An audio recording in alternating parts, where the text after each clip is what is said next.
This is Get Real with Deb Waterbury, a show where Dr. Deb gets real as she teaches through books and studies on topics relevant for today.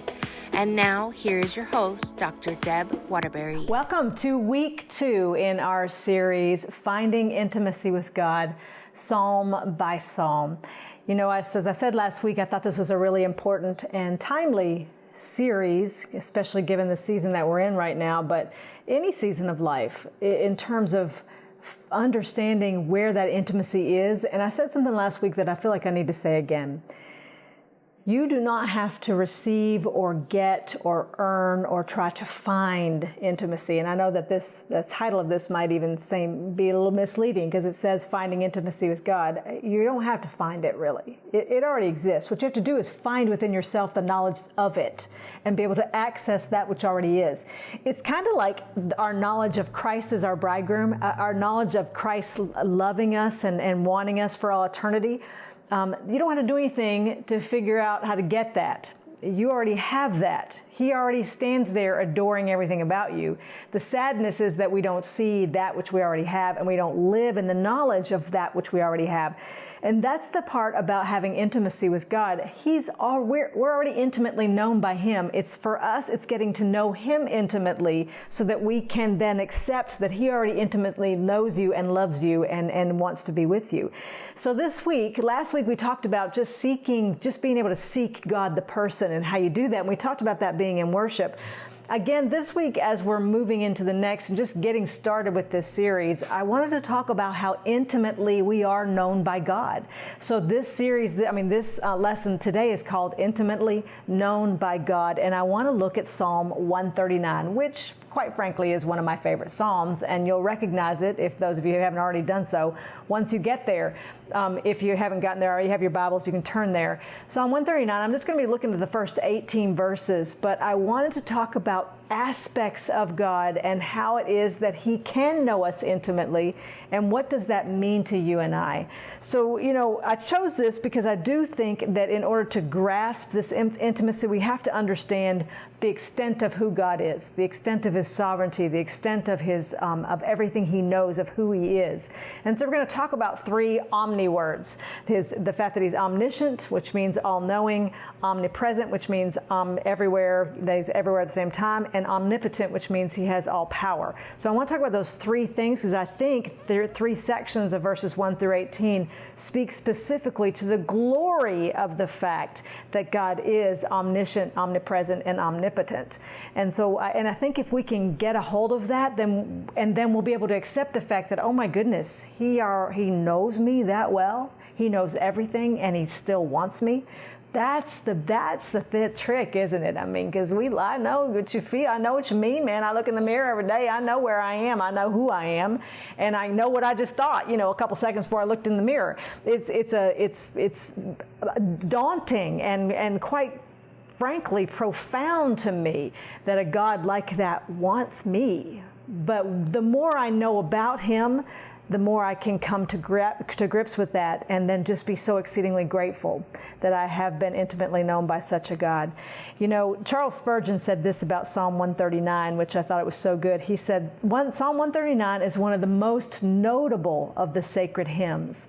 This holy song casts a clear light even to the uttermost parts of the sea, and warns us against that practical atheism which ignores the presence of God and so makes shipwreck of the soul. He was such a good writer and such a good preacher. Sometimes he says things so well, and that's a beautiful description of Psalm 139.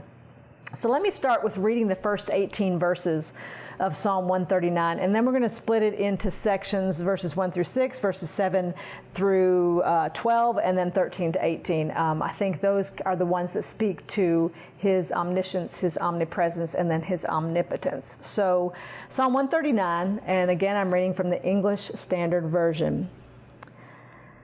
To the choir master, a psalm of David.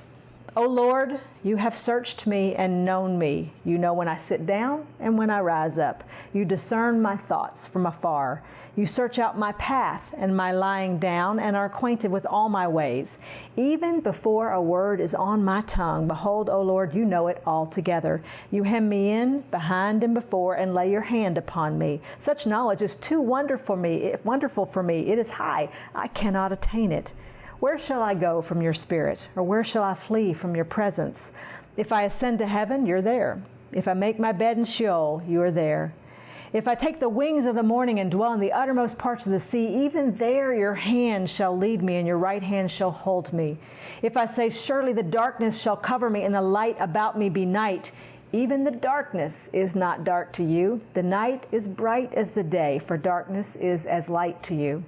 For you formed my inward parts. You knitted me together in my mother's womb. I praise you, for I am fearfully and wonderfully made. Wonderful are your works. My soul knows it very well. My frame was not hidden from you when I was being made in secret, intricately woven in the depths of the earth. Your eyes saw my unformed substance. In your book were written, every one of them, the days that were formed for me, when as yet there were none of them. How precious to me are your thoughts, O God. How vast is the sum of them. If I would count them, they are more than the sand. I awake and I am still with you. One of my favorite verses right there in verse 17 and 18, that God thinks about you more times in the day than there are grains of sand on the seashore. That's what David says right there. That's a beautiful, beautiful thing. We don't grasp that, do we? It's just almost crazy to think that. But God does. So let me talk to you first about those first 6 verses, and that is his omniscience. Again, the word omni means all. So when you say omniscience, you're meaning, and science is knowing or knowledge. So basically all knowing is what we're saying about God here. He is omniscient, so he is all knowing. So the fact that those first 6 verses have to do with God being all-knowing is reinforced by the fact that he uses that word know and knowledge. And then David begins by saying that God searched him. Now, don't be misled by that word search. It's not like he's looking for something he can't find. As a matter of fact, the actual Hebraic rendering of the word search is more like digging, finding something more deeper than what you see on the surface. So it's not that God's trying to find you. It's that God's getting all the way down to the most deepest parts of who you are. That's who he knows. And David knows that. David knows that's who God is. I think that the beautiful way then that David uses something called merisms, and a merism, M-E-R-I-S-M, a merism is a kind of a language pattern where you take opposites and you compare them to make a big point. And David, in these 6 verses, uses a lot of merisms to show God, you know everything. You know everything about me. From here to here, you know everything. He uses that over and over and over again. And I love that he does it. So when you realize that God knows everything, how do you respond to that? How can we? Then, some people will run from God at that. And I know I've been there where when I think he knows everything, well, I just don't even want him to look at me, so I can't look at him because he knows all these things. The thing is that the way we need to respond to it is much like David did in verse 6 when he said, such knowledge is too wonderful for me. It's high. I can't attain it. In other words, my human mind is never going to be able to comprehend that, but yet I recognize that this God who knows everything, according to Romans 5, searched me out and took me even while I was in the midst of all the stuff I know he knows about. This is a God that is well worth being intimate with, don't you think? The second thing that we see is in verses 7 through 12, and in these verses we talk about God's omnipresence. And again, omni being all, presence being present, so God is everywhere. He's always present. He's always in all kinds of things. And David asks in verse 7, that's how he introduces this, where can I hide from you? You're everywhere. You're in the heavens and you're down in Sheol, which is the depths of the earth. He's saying you're in the darkness, you're in the light, you're everywhere. Where can I possibly hide from you? There was a 17th century theologian named John Arrowsmith, and he had the answer. This is what he said. A heathen philosopher once asked, where is God? The Christian answered, let me first ask you, where is he not? I think that's a perfect answer to God's being everywhere. Verse 8 reminds us that he's in the heaven, he's in the depths below. There's nowhere that he isn't. there's a story that the first Soviet cosmonauts irreverently joked that they got up there and they didn't see God from space, from their spaceship. But I can tell you what, God saw them. They may not have thought they saw him, but God definitely saw them. And one of the things I like about this is that, when he says in verse 8, if I ascend to the heavens, you're there. If I wake in my bed in Sheol, you are there. Now that phrase, you are there, we've interpreted it, we've translated it into you are there. But the actual original language doesn't say you are there. The actual original language literally is just the word you with an exclamation mark, which just makes me want to cry, because you think about David's just saying, I'm in the heavens, you. I'm in Sheol, you. It's just the impression of he is everywhere. He permeates everything. It's not like he's physically there. He doesn't occupy space. It's just he is space. You, no matter where I go, you. It's kind of like what he said to Moses when Moses asked him what his name was. He said, just tell him I am. He didn't say I am somebody. I am. I am you. I love that. Sam Storm said this when he was talking about God occupying space and our desire to put some kind of human aspect in that we think of everything in terms of humanity because we're human. And so we think of God being in places and occupying a space, when the truth is that he doesn't occupy space. He is you. So Sam Storm said this: God, of course, is not in space in the sense that we or the angelic host are. We who have material bodies are bounded by space and thus can always be said to be here and not there, or there and not here. That is, a body occupies a place in space. But God, and God alone, fills all space. He's not absent from any portion of space, nor present in one portion, more present in one portion than in another's. So, like I said, in other words, God can't take up space. He is space. And I know it's hard not to think of God in these kinds of human terms, but I think that there's a guy, his name is Herman Bavinck, and he said it this way, and I thought it was really good. He said, God is not present in creation as a king in his realm or a captain aboard his ship. He does not act upon the world from a distance, but with his whole being. He is present powerfully here and everywhere with respect to his essence and power. We have to stop thinking about God as if he's like some, person, a great big old person in the sky who's just, going, I want that to happen, and he's making these things happen. And he comes down to make things happen. God doesn't come down from anywhere. God is. So in every corner of your world right now, anywhere you look, he's there. He is in his creation, and everything here he has created, and he also is in you. That's why, David says, I can't even think this stuff. It's just, these thoughts are too high for me. I can't even get there. And then the last thing in verses 13 to 18, he talks about his omnipotence. And again, omni meaning all. Potence is the suffix for the word power. So he's saying he's all powerful. So if God is all-powerful and there's nowhere that he can hide, he's answered his own question. I can't hide anywhere, so no. And when he says that God is all-powerful, he's really talking about the essence of what it is to be God. So I want to talk about two manifestations that David talks about in these verses of God's power. The first one is that we are fashioned in God's word. Those verses 13 to 18, declare that God fashioned all of us. And understanding when he said that original word there, the Hebrew word for formed, literally means to possess. So he's saying that he possesses and forms and creates and has all of us right down to our most inward. And when he says inward parts, the actual words that were being used there was for your kidneys, because Hebrews thought, the ancient Hebrews thought that was where the innermost being existed, was in one's kidneys. So that was what they were talking about. And David says, you knitted me together, which literally he was saying, you wove me together. And what I like about that is he's not talking about just my physical pieces. He's talking about my personality. You wove every part of me together. This is intimate knowledge. When you make something, you're into, it's like being in the kitchen. Often you don't want to cook because you done made the whole thing and you're intimately aware of everything you did. But if you're a knitter or you crochet or you can sew or whatever, when you create something, for those of you who build things and you create something from the ground up, you're intimately aware of every aspect of that creation. And there is a deep abiding love you have for it or attachment to it because you created it. It's part of you. This is how God sees you. And that's how David's saying, you wove me together. You knew me before I ever was. I mean, that's an amazing amount of knowledge. And the other thing that he says, besides weaving them together, is that you numbered all my days. And, you know, I think about God numbering my days and intricately knowing everything about me. And think, of course, he's omnipotent.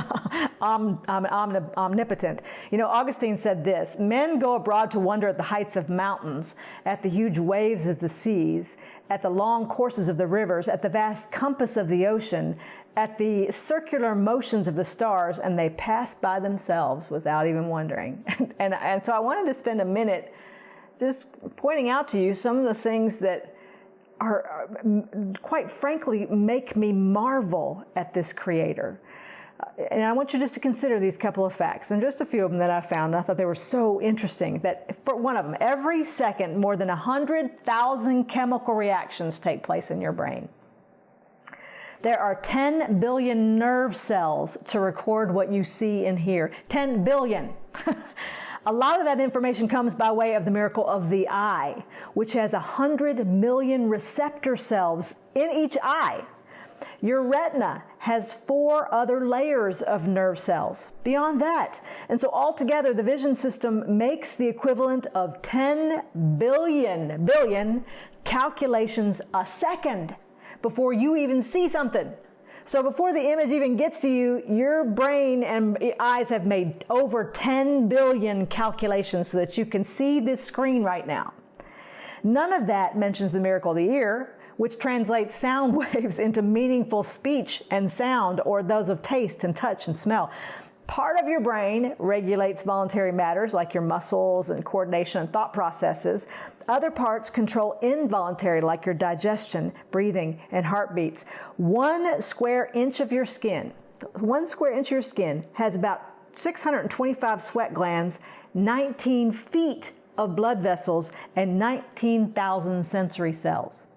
Your stomach has 35 million glands which secrete the right amounts of juices to allow your body to digest food and to convert it into stored energy for your muscles. To avoid digesting itself, your stomach produces a new lining every 3 days. Did you know that? I didn't know that. You have more than 200 bones, each shaped for its particular function, connected intricately to one another through lubricated joints that cannot be perfectly duplicated by modern science, not to this day. More than 500 muscles connect these bones.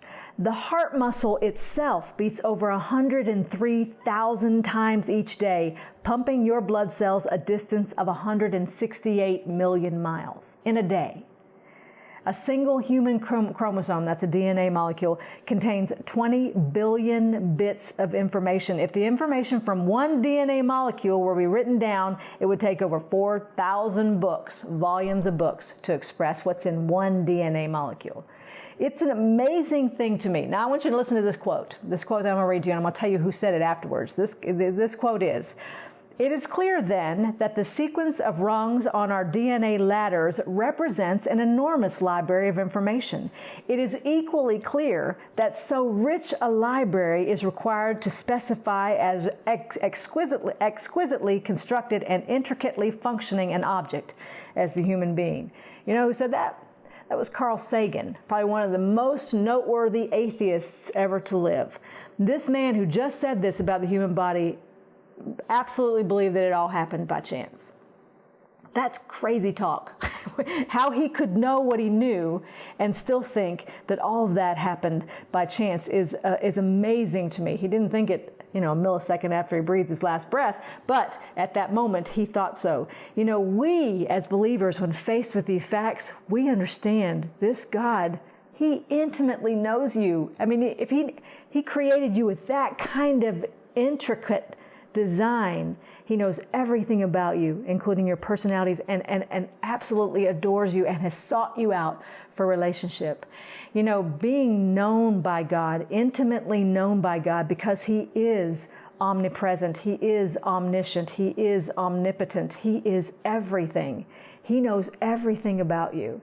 And the fact that He knows everything about you, right down to the last molecule in your body, and adores you, these are the things that should make us want to run to Him for an intimate relationship. Knowing that I am intimately known by God. He knows everything about me. These are beautiful thoughts that I feel like David. They're just too high for me. I can't even attain them. I can't even get to that kind of intimacy and understanding it. And yet this is a God who knows me that well. These things should comfort you. I know for some it might make them want to run, but for the believer, these are comforts because this is a God who loves you that much. I look forward to sharing the rest of these intimate relationship guides as we go on with this series, Finding Intimacy with God, Psalm by Psalm. I pray you have a wonderful week. God bless you. Thank you for joining me today on this episode of Get Real with Deb Waterbury. I hope you were blessed, and I hope you got some information that's going to help you get through your day. If you want any more information on any of my books or my articles or on any of my future speaking engagements, you can find all that information at debwaterbury.com. God bless you.